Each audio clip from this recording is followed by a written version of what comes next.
Welcome filmmakers, fans, and friends to Indie Cinema Showcase, your #1 source for filmmaking, conventions, and everything in between.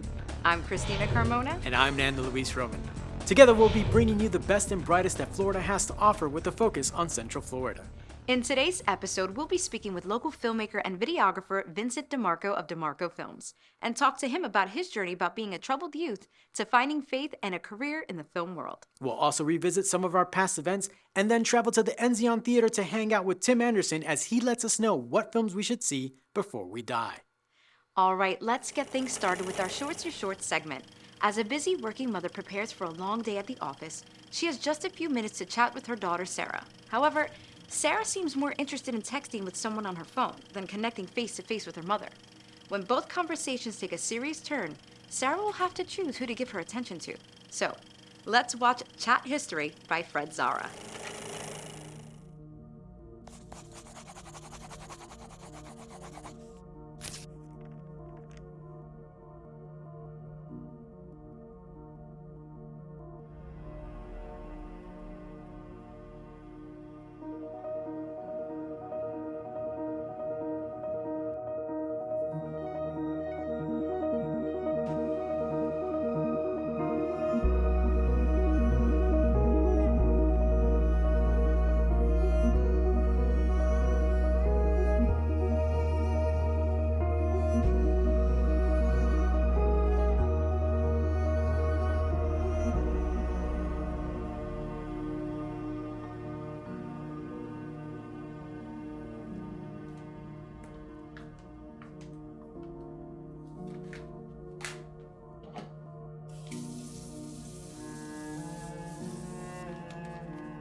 Well, hey there.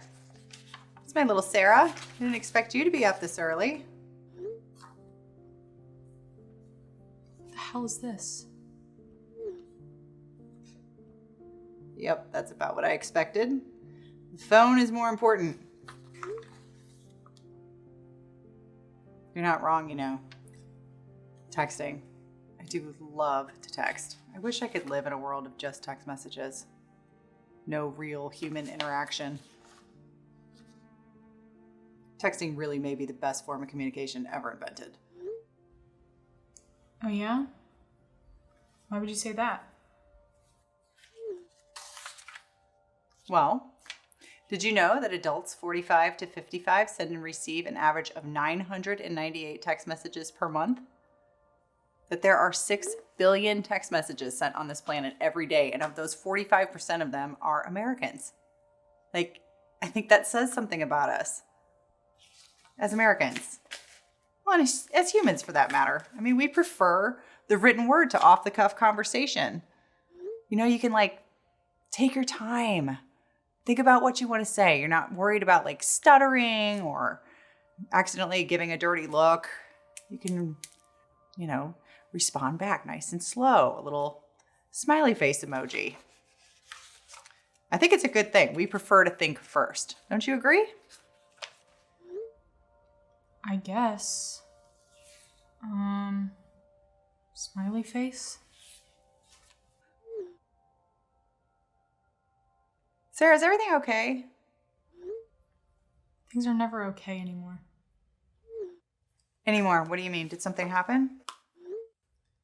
I don't want to talk about it. Sarah, who are you texting with? What do you mean? Sarah, honey, you seem distant. Distant? That's cute. Please don't call me honey. What? Honey, put the phone down and talk to me. I am talking to you. What do you want from me? I don't know. Your attention, a little respect. It's like I'm not even here. Well, sorry. This is all you get from me right now. I'm not in a good place. Sarah, I'm worried about you. Worried about me?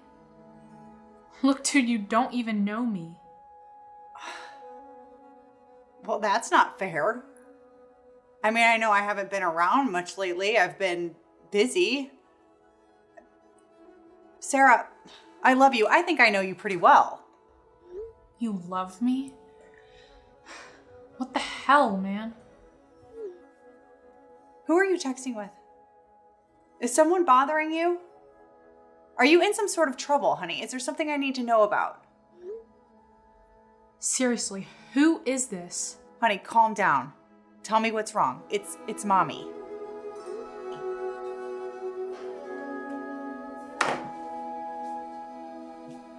Sweetheart.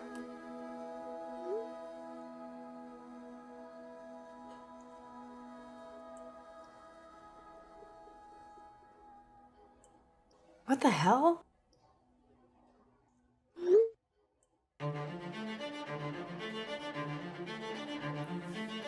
You know what?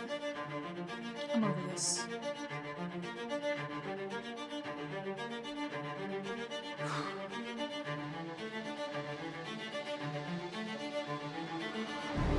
These are never okay anymore. I wish I could live in a world of just text messages. I wish I could live in a world of just text messages. These are never okay anymore.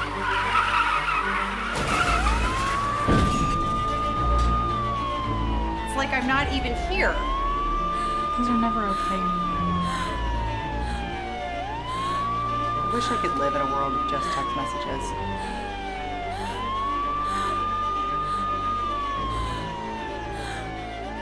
It's like I'm not even here.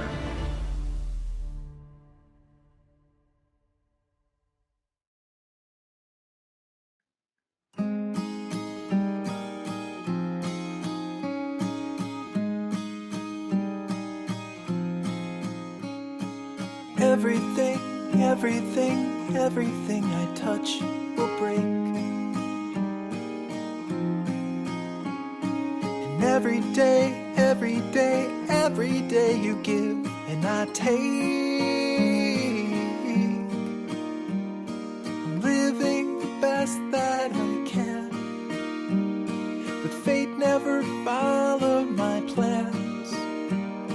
I'm holding you back, so I want you to pack up and grow. Vincent started his career as a part-time model and actor, but a voice kept telling him to do more. Then in 2006, he became a Christian and found his path and opened his production company. So for today's Industry Insight, we're speaking with Vincent DeMarco. All right, guys, we are back in the studio, and this time we are with Vincent DeMarco, CEO of DeMarco Films. Vince, thank you so much for joining us. Thank you for having me. Yeah, absolutely. So when we bring someone into the studio, we like to ask the easiest question first, right? Mm-hmm. How did you get started? Ooh, I mean, that's a loaded question. I don't even know if that's easy or not. So I'll try to sum it up. So I got started by doing acting first. I loved acting. I loved being in front of the camera. And then I was acting modeling. And I recently became a Christian in 2006. And that's when I got saved and was learning about what your purpose is in life. And I was like, well, I don't know. What is my purpose? Like, what? Because before that, I was doing everything in my life to really just please my mom. You know, she's old school. And, you know, like work your way up in a business. So like I've went to real estate school. I've did the police academy, certified law enforcement officer. Right. I was doing all these things, restaurant management. And but everything would make her happy, but I was kind of just still, wasn't fulfilling what I wanted to do. So I was like, purpose. Then I'm like, okay, well, what does that even mean? So when I started learning about purpose and what God created you to be, and and I knew I loved the film industry, whether it was acting, and never really thought about being behind the camera. It was just acting for me. And it was crazy. God had spoke to me. So I started in 2000, I got saved in 2006, started doing acting and modeling and started doing that. And about 2011 is when I really started like searching of like, okay, what am I, because like up to that I was doing everything. Right. And so God said, I want you to start a production company. And I said, okay, so I was like, that's, and then again, when you're beginning in your walk and your faith, it's like, is that me saying that? Is that God saying that? Right. You don't know. You're kind of confused. Yeah. Like, I don't know. I'm new to this whole Christian thing. So, but I just put it off, but I kept feeling this pressing on me of like, start a production This company. nudge. It just Right. kept doing. So I was like, all right, I'm gonna look to go to Full Sail, because that was like, I used to go there for, student films, and I would go there and audition, and made a lot of connections at Full Sail. So I was like, let me look to go to Full Sail, because they got all the nice gear and stuff. And back then it was about $120,000 to go to school there, and you couldn't work for the 2 years. Right. So I had a house at the time, so it's like I couldn't just stop working. I had to work and do this. So it wasn't working out, and then I told my mom about it. I was like, yeah, I think I want to be a filmmaker, and school's on. She's like, absolutely not. Like, you're not going to go in debt for 100. Right. So I was like, all right, so I just kept doing, the acting and the modeling, but I was working at Nabisco, which is craft foods like Oreo cookies, chips. So I worked in the warehouse for 13 years. So I was doing that, and then on my free time, if I got an audition, so I was doing that both. And I just felt the Lord just kept pressing me. So I was like, you know what, I'm gonna go out, and I bought a camera on my credit card. It was like a 7D, Right. Canon 7D camera back then. And it was like $4,000. But because I was in the industry, I knew a lot of people, from Full Sail and acting and stuff. So I started doing free headshots. I was like, oh, I'll do your headshot, and we'll go downtown Orlando, and I just started taking pictures. And that's how I started, was photography. It wasn't even film, it was just more doing photo shoots, And then God just kind of opened up the doors for me from just being in the industry so long. And that's pretty much how I got started. I had I would shoot all these little I had a handy cam back then too. Right. And a tripod. It was like a $10 tripod. And I just shoot random videos. It was just a passion of mine, but I didn't really know until like God just started working me. So pretty much I got started in 2011 when I got that camera. So when it comes to the works that you put out there, I know you mentioned like a lot of it, you feel like God gives you the path of where to go to. When you're choosing the subject matter for certain things, is like do you draw on your personal experiences, or does it come from like things that you've seen out there in the world? So it's a little bit of both. So usually for a music video, obviously if you have a script, Right. then you know what you're shooting. But for music videos, and that's where a lot of my creativity, I kind of let the Holy Spirit lead me in this stuff, because the lyrics are there. So I always ask the artist, like, why did you write this song? Like, what was your heart behind it? And a lot of people, give me the reason why I wrote it or whatever. And I'll be like, okay, well, I'm gonna let the Lord give me something, a vision off of what, because I try to collaborate and come in agreement with them. Some of them will just say, Vinny, we love your work, we trust you, just do what you need to do.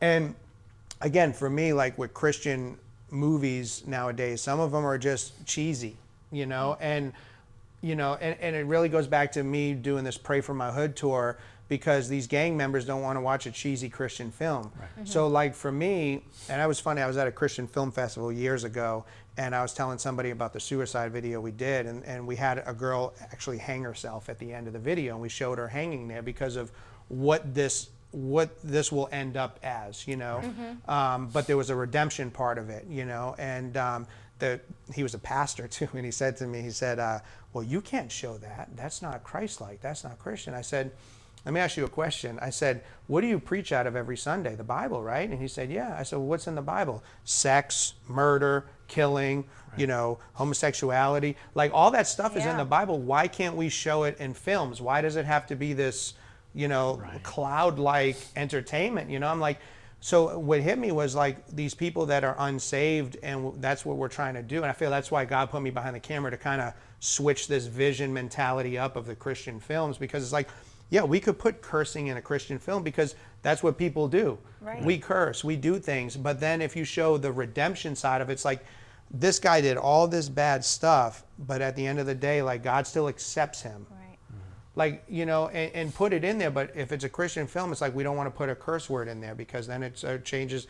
And it's like, but that's not reality. That's and, not. And nobody in the hood or whatever is going to want to watch Nobody's that. going to relate Nobody, to that. no No. one can relate to that. And no, you have to, and that's why Seven made things relatable when he would go there. It's like they understood him because he lived that lifestyle. You know, it was relatable. And then he talked to them about God. I'm like, we just need to do that in film. It's like, put all that, like for me, like I would love to do a mob movie because that's what I grew up in as, but like Goodfellas, you have Goodfellas and you have all this bad stuff in there, but like a character like Joe Pesci comes in and at the end, like that guy got saved. He did all that bad stuff and it's like God still loved him. And yeah, because he turned his life over. So you could have all that stuff in there, you know, and I think that's what it's really missing today. And I think they're getting better at it, but I still just see a lot of it where, you know, it could be more realistic. Right, exactly.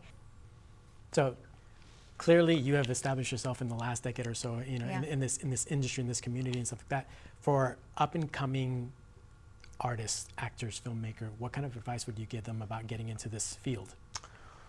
Do lots of free work. You know, the Bible says give and it will be given to you, and that's a spiritual law, right? So and a lot of people that are even unsaved, like you look at the rich and the people are like, why are they so rich? Because rich people give, you know, they give to charities and stuff, and that's just a God spiritual law. So for me, back then, I was just always giving. You know, I had my job at Nabisco, so my bills were paid, but outside of that, I'd be doing free shoots or, you know, showing up to film festivals and offering, hey, let me shoot you a highlight video for free. And even in the wedding industry, when I got in there, like the flower company, the cake company, I was like, hey, I'll cut you together a little promo or whatever. I was just blessing people. One, it was helping me learn because I was being able to shoot. Because the thing is, too, is when I started, a lot of people were money driven, where it's like they had the audio gear. Like I just had a camera, I didn't have audio, but I knew people. So I'm like, hey, I want to do the shoot. And the first thing, how much am I getting paid? I'm like, well, I'm not even getting paid, so I can't pay you.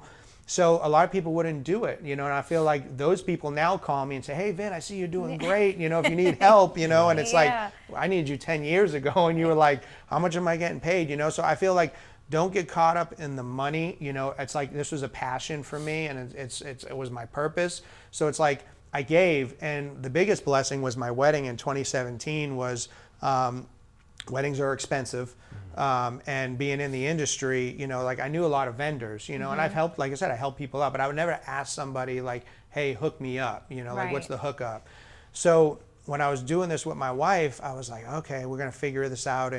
And Chrissy, who was like my right hand at the time, she said, Sharon from Cut the Cake messaged me, and a couple other wedding people messaged me and said, hey, I saw Vinny's getting married. Who's doing his cake? Who's doing the flower? Who's doing this? And she's like, I don't know. I'll ask them. They're like, well, I better be doing it. And I got blessed with like $40,000 worth of stuff for free because I sowed seeds in. Not even because I didn't have a wife back then. I was just doing what I did. But because I blessed them, they wanted to just return the favor. And I got this extravagant wedding for like nothing. And they just want, so my advice is to just go out, do what you love to do. Don't chase the money. The money will come. But go out there and network and just work. Just put your hands to the plow. Like the Bible said, put your hands to the plow and really do good with it, you know, because at the time, and I'm just going to be honest, like at the wedding, I got a music video, and I get these all the time. This music video had a $10,000 budget, and it was just a horrible song. It was like F this and da da da da, and I was like, ooh. And I don't shoot stuff like that because again, that's going to go against. But I was literally contemplating. I was like, I got a wedding coming up. That's $10,000. You know, I could use the money. I won't put my name on it. I'll just kind of give it to the artist, and you know, and you start rationalizing, and I'm like, but I didn't feel good in my spirit about it. I was like, I can't do that. I just can't do that. Like the thought went through my head, and as soon as I did it, when I did turn it down, that's when Chrissy called me a week later and said, hey, by the way, and I'm like, wow. So here I am, wanted to take 10,000, and God just blessed me with 40,000. So stuff like that checks me in my walk. Because like I said, we're not all perfect. You're going to get tempted all the time because the enemy would want me out there shooting, his work, and that's what we're up against. And I would just say, like, yeah, just put in the work, do good work, and try to do positive work, because that's what we need more of, you know? Absolutely.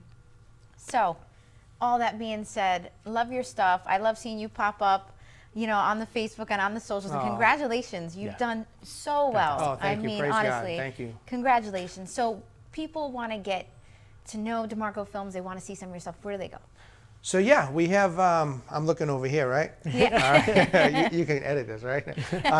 So yeah, you can check me out at demarcofilms.com is my website, and then all social media handles is DeMarco Films. Instagram, DeMarco Films, Twitter, DeMarco Films. We even got a TikTok now, DeMarco Films, and Snapchat, yeah. We're on DeMarco Films, just type it in, we should pop right up.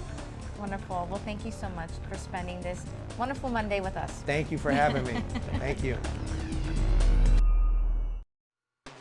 If you would like to be a guest, have something to promote, or have your film featured on the show, email us at icstv@yahoo.com or visit us on our website at indiecinemashowcase.com. Watch past episodes on YouTube, Rumble, Roku, and Apple Plus by searching for Indie Cinema Showcase. And finally, follow us on our socials, Facebook at ICSTV and on Instagram and Twitter at ICSTV Show. Welcome back.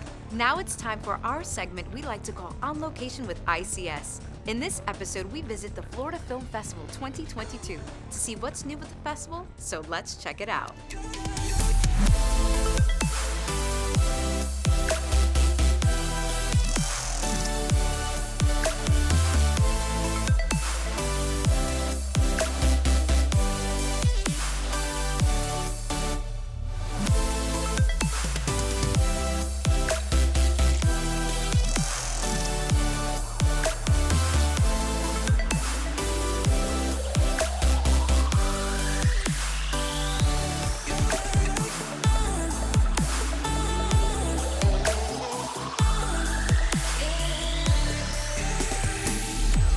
Hey guys, I am here with multi-hyphenate Sarah Oliva. All right, Sarah, tell us about your film.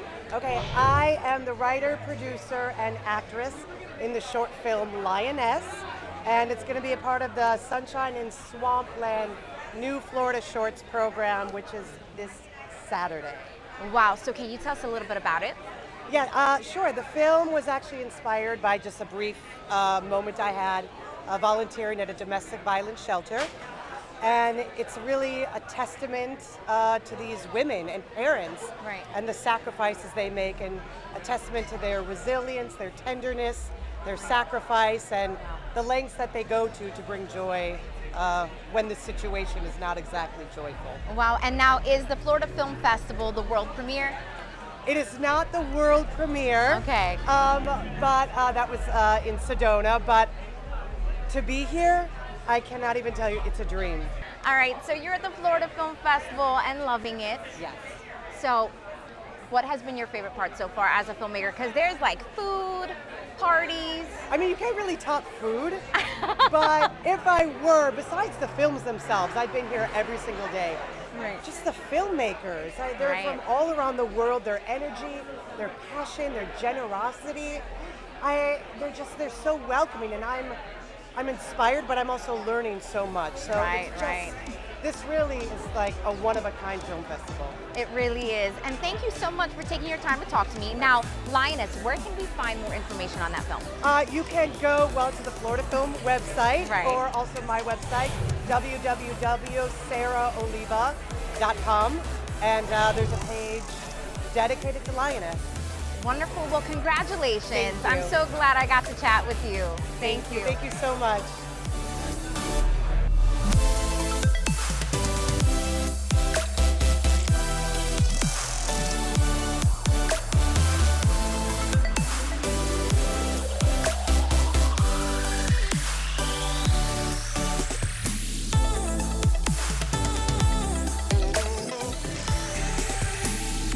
For our final segment, we travel to the beautiful Enzion Theater, where the Sultan of the Silver Screen, Tim Anderson, lets us know which films we should see before we die.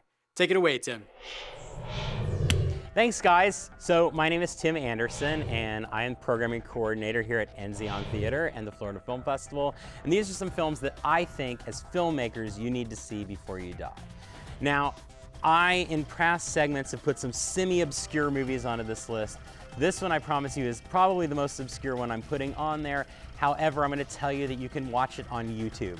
So just go find the movie, try to source it into your television so it looks cool. Don't watch it on your phone. Actually, don't ever watch any movie on your phone, unless you're on an airplane and you're just ignoring the people around you. So this film is from 1943. It is called Meshes of the Afternoon, and it is directed by Maya Deren. It's co-directed by her husband at the time, Alexander Hamid. But really, this movie is Maya Deren's vision. And Maya Deren is essentially the mother of the avant-garde.